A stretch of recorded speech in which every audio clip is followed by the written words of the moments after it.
Hi everyone, my name is Sarah Mari. I'm one of the librarians at Portland Public Library in Portland, Maine, and I'm here today with a picture book for some of our older friends. This book is called The Stinky Cheese Man and Other Fairly Stupid Tales by Jon Scieszka and Lane Smith. This book is published by Viking Press. New, improved, funny, good, buy now.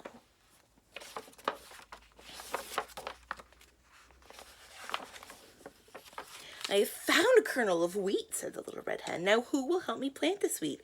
Where is the lazy dog? Where is the lazy cat? Where is that lazy mouse? Wait a minute.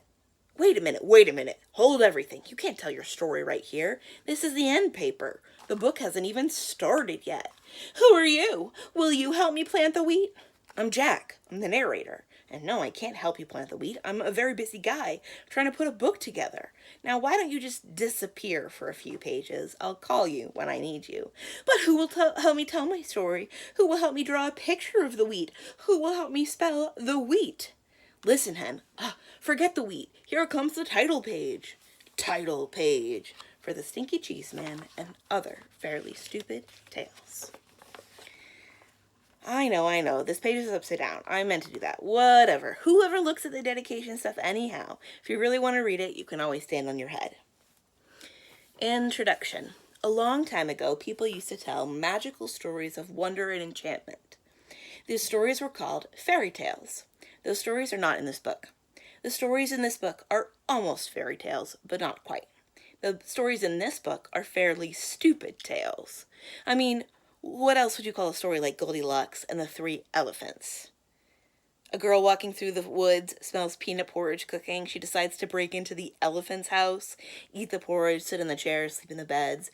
But when she gets into the house, she can't climb on baby elephant's chair because it's too big. She can't climb on mama elephant's chair because it's much too big. And she can't climb on papa elephant's chair because it's much, much too big. So she goes home. The end.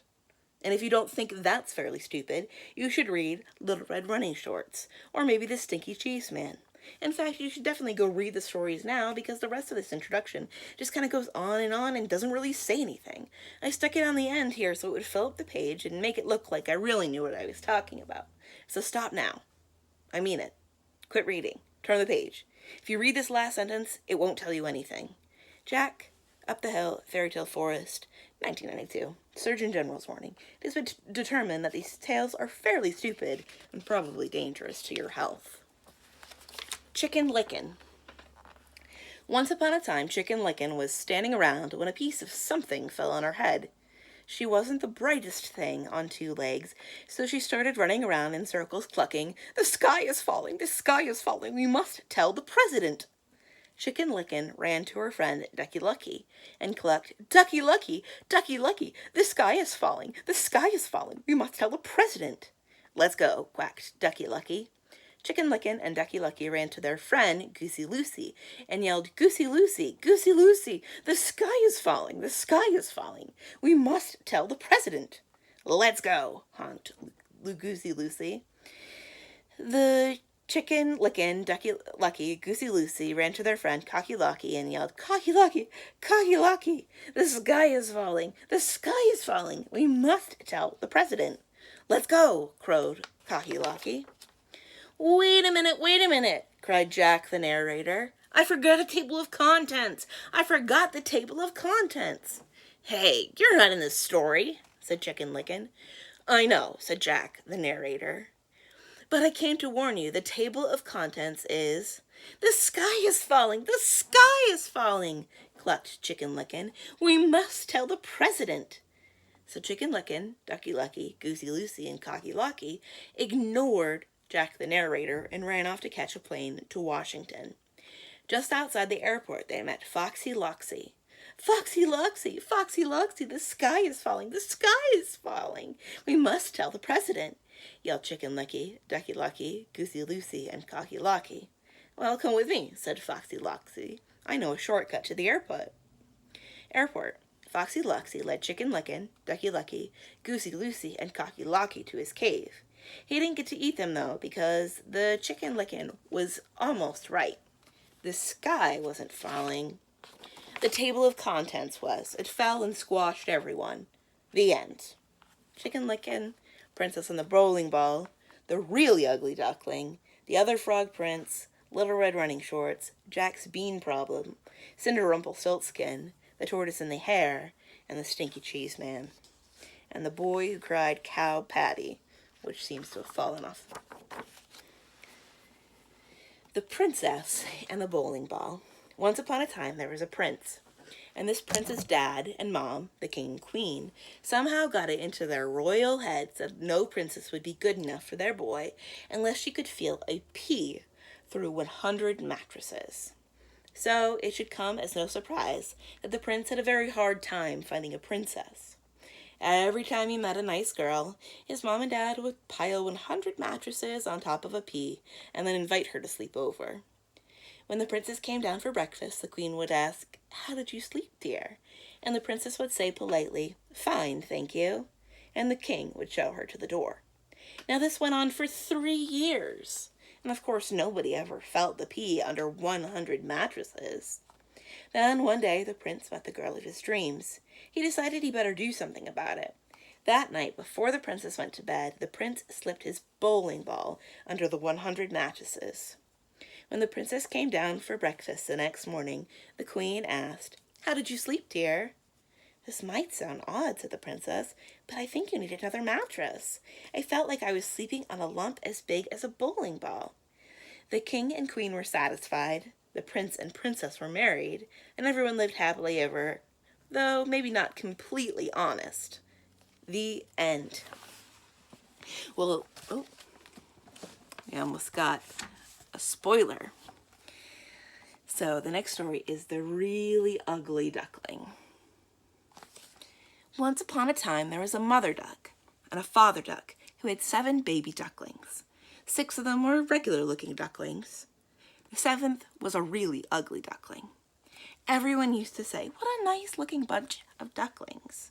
All except that one. Boy, he's really ugly. The really ugly duckling heard these people, but he didn't care. He knew that one day he would probably grow up to be a swan and be bigger and look better than anything in the pond. Well, as it turned out, he was just a really ugly duckling, and he grew up to be just a really ugly duck. The end. The Other Frog Prince. Once upon a time, there was a frog. One day when he was sitting on his lily pad, he saw a beautiful princess sitting by the pond. He hopped in the water, swam over to her, and poked his head out of the weeds. "Pardon me, oh beautiful princess," he said in his most sad and pathetic voice. "I wonder if you could help me." The princess was about to jump up and run, but she felt sorry for the frog with the sad and pathetic voice. So she asked, "What can I do to help you, little frog?"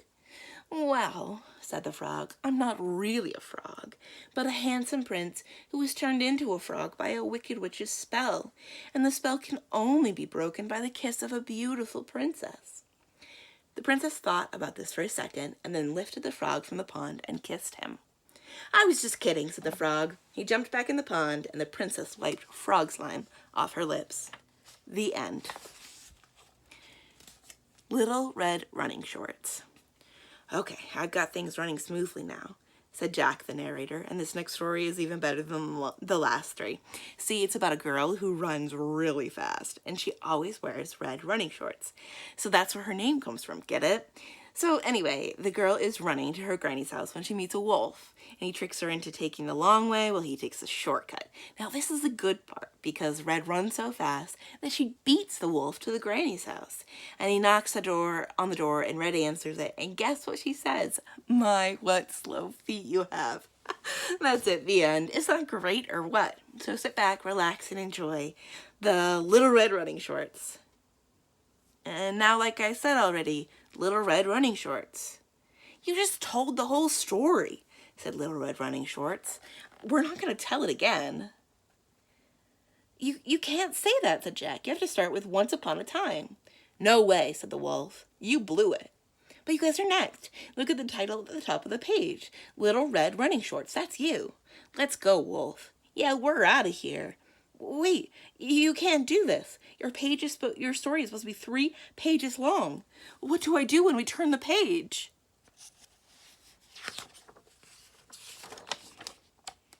I planted the wheat, I watered the wheat, I harvested the wheat, so now do I get to tell my story?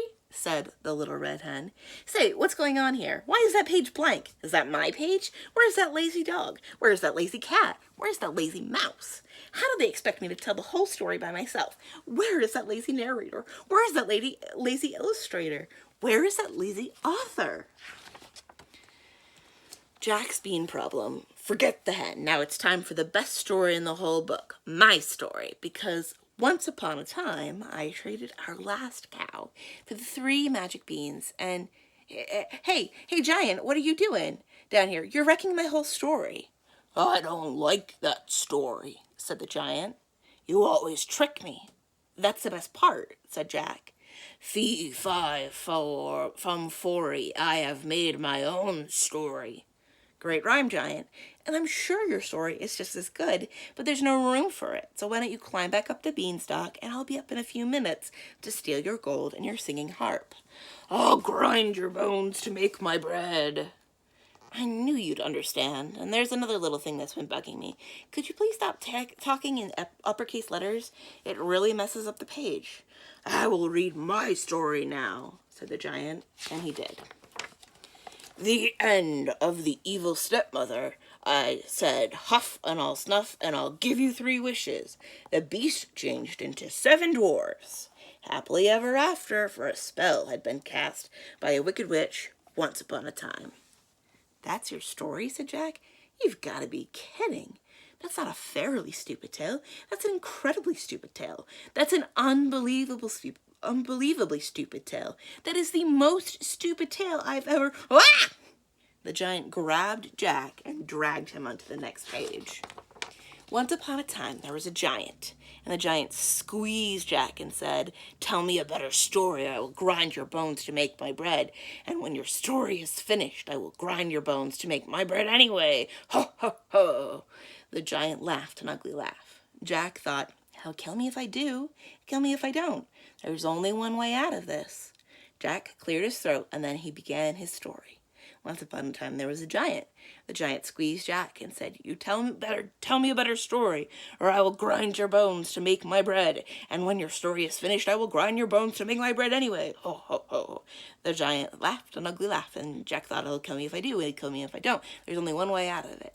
Jack cleared his throat and began his story. Once upon a time, there was a giant. The giant squeezed Jack and said, Tell me a better story, I'll grind your bones to make my bread. When your story is finished, I'll grind your bones to make my bread anyway. Ho, ho, ho. The giant laughed an ugly laugh, and Jack thought, He'll kill me if I do, he'll kill me if I don't. There's only one way to get out of this. So Jack cleared his throat and began his story. Once upon a time, there was a giant. But your bread. Oh, Jack, the giant laughed. The Jack can kill me, but you can kill me. There's only one. Once upon a time. Cinder Rumpelstiltskin, or the girl who really blew it. Once upon a time, there was a beautiful girl named Cinderella who lived with her wicked stepmother and 2 ugly stepsisters. These step-relatives were not only wicked and ugly, they also made Cinderella clean the house every day. One day, the local prince announced he was holding a fabulous ball. Everyone was invited. The stepmother and stepsisters all got dressed up to go, but as usual, they made Cinderella clean the house so she didn't have time to get ready. After the stepmother and stepsisters left for the ball, Cinderella sat down and began to cry. Just then, a little man appeared. Please don't cry, he said. I can help you spin straw into gold. I don't think that will do me much good, said Cinderella. I need a fancy dress and glass slippers and a coach. Would you like to try to guess my name? Said the clever little man. Cinderella looked at him. No, not really. Come on, do you think it's Chester? If you don't have a dress, it doesn't really matter. Oh, just guess a name, any name. I'm not supposed to talk to strangers, said Cinderella, and then she closed the door and left the little man standing outside screaming, Rumpelstiltskin! Rumpelstiltskin! Rumpelstiltskin! When the stepmother and stepsisters got home from the ball, Cinderella told them about the strange little man. They still made her clean the house, and meaner still, they changed her name to Cinder Rumpelstiltskin. The Tortoise and the Hare. Once upon a time, there was a tortoise who was very slow but very dependable. He would always get where he set out to go. It just took him longer than most people. One day, Rabbit saw a tortoise walking slowly but surely down the road and said, "Tortoise, you are so slow. I could probably grow a hair faster than you run." "Oh, yeah?" said Tortoise slowly. "Yeah," said Rabbit. So they decided to race. On the day of the big race, Tortoise and Rabbit lined up at the starting line. Owl said, "On your mark, get set, go, grow." Tortoise started to run, and Rabbit started to grow his hair. Tortoise ran, Rabbit grew. Tortoise ran, Rabbit grew his hair. Tortoise ran, Rabbit grew his hair. Tortoise ran, Rabbit grew his hair. Tortoise ran, Rabbit grew his hair. Tortoise ran, Rabbit grew his hair. Tortoise is still running. Rabbit is still growing his hair. Not the end. Once upon a time, there was a little old woman and a little old man who lived together in a little old house. They were lonely, so the little old lady decided to make a man out of stinky cheese. She gave him a piece of bacon for a mouth and 2 olives for eyes and put him in the oven to cook. When she opened the oven to see if he was done, the smell knocked her back. "Oh, what is that terrible smell?" she cried. The Stinky Cheese Man hopped out of the oven and ran out the door, calling, "Run, run as fast as you can. You can't catch me. I'm the Stinky Cheese Man." The little old lady and the little old man sniffed the air. "I'm not very hungry," said the little old man. "I'm not really all that lonely," said the little old lady. So they didn't chase the Stinky Cheese Man. The Stinky Cheese Man ran and ran until he met a cow eating grass in a field. "Wow, what's that awful smell?" said the cow. The Stinky Cheese Man said, "I've run away from a little old lady and a little old man, and I can run away from you too. Run, run as fast as you can. You can't catch me. I'm the Stinky Cheese Man." The cow gave another sniff and said, "I bet you could give someone 2 or 3 stomach aches. I think I'll just eat weeds." So the cow didn't chase the Stinky Cheese Man either. The Stinky Cheese Man ran and ran until he met some kids playing outside of school. "Gross," said a little girl. "What's that nasty smell?" "I've run away from a little old lady and a little old man and a cow, and I can run away from you too, I can. Run, run as fast as you can. You can't catch me. I'm the Stinky Cheese Man." A little boy looked up and sniffed the air and said, "If we catch him, our teacher will probably make us eat him. Let's get out of here." So the kids didn't chase the Stinky Cheese Man either. By and by, the Stinky Cheese Man came to a river with no bridge. "How will I ever cross this river? It's too big to jump, and if I try to swim it, I'll probably fall apart," said you-know-who. Just then the sly fox, who shows up in a lot of stories like these, poked his head out of the bushes. "Well, I just hop on my back, and I'll carry you across, Stinky Cheese Man." "How do I know you won't eat me?" "Trust me," said the fox. So the Stinky Cheese Man hopped on the fox's back. The fox swam to the middle of the river and said, "Oh man, what's that funky smell?" The fox coughed and gagged and sneezed, and the Stinky Cheese Man flew off his back into the river, where he fell apart. The end. Shh, be very quiet. I moved the end paper up here so the giant would think that the book is over. The big book is finally asleep. Now just turn the page very quietly, and that will be the... I found the wheat! I planted the wheat. I grew the wheat. I harvested the wheat. I ground the wheat. I made the dough. I baked the bread," said the little red hen. "Did anyone help me? Did anyone save space for my story? So now," said the little red hen, "who thinks they're going to help me eat the bread?" "Bread?" said the giant. "Eat." The end. Whew. And that is the end of this book, The Stinky Cheese Man and Other Fairly Stupid Tales by Jon Scieszka and Lane Smith, published by Viking Press. Thank you for listening. I hope that this story made you laugh. My name is Sarah Mari. I'm one of the librarians at the Portland Public Library in Portland, Maine, and I'll see you soon. Bye.